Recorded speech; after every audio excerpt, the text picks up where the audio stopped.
Bàlùkù bá lè kàn lọ́dún ẹjẹ́ àbáyọ̀ ṣẹ̀ṣẹ̀ torí gbóró sùkùn.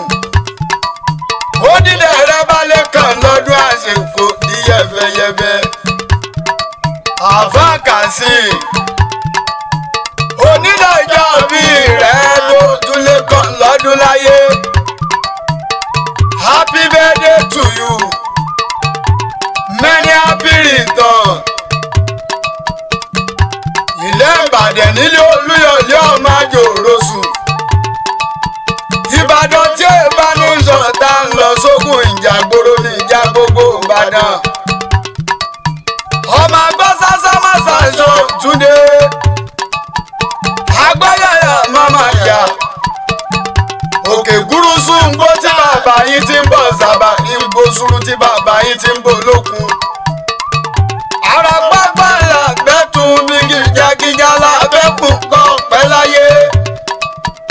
Kazeem ọmọ Nábíù ṣé bí ọmọ ń pè pírílò lógójì.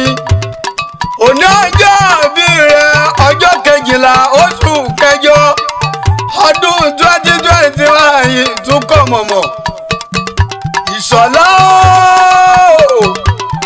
ìyá ọmọ ìyẹlẹ́kọ̀ọ́ níjẹ̀rọ Èkìtì ṣe olójì ìjẹ̀rọ abẹnumẹ̀mú ṣẹ́bí ọmọ ń pẹ́ kọ́níjì ògbó.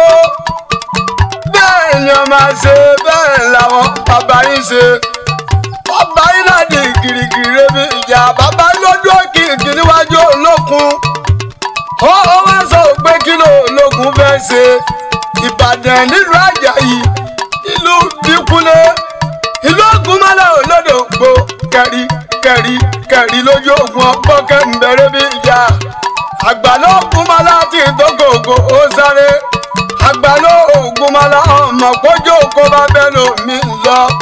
Ilé ìsára onídòjúrú láéláyé.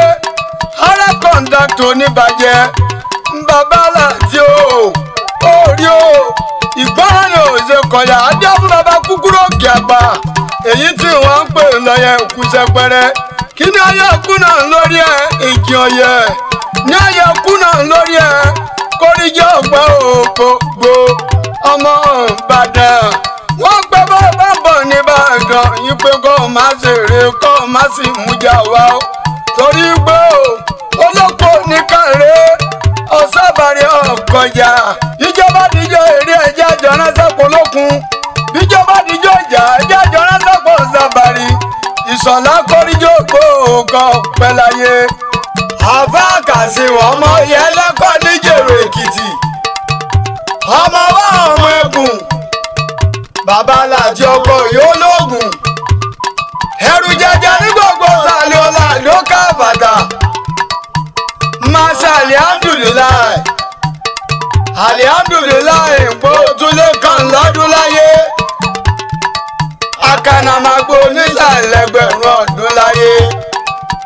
Kọ́ pẹ́ láyé.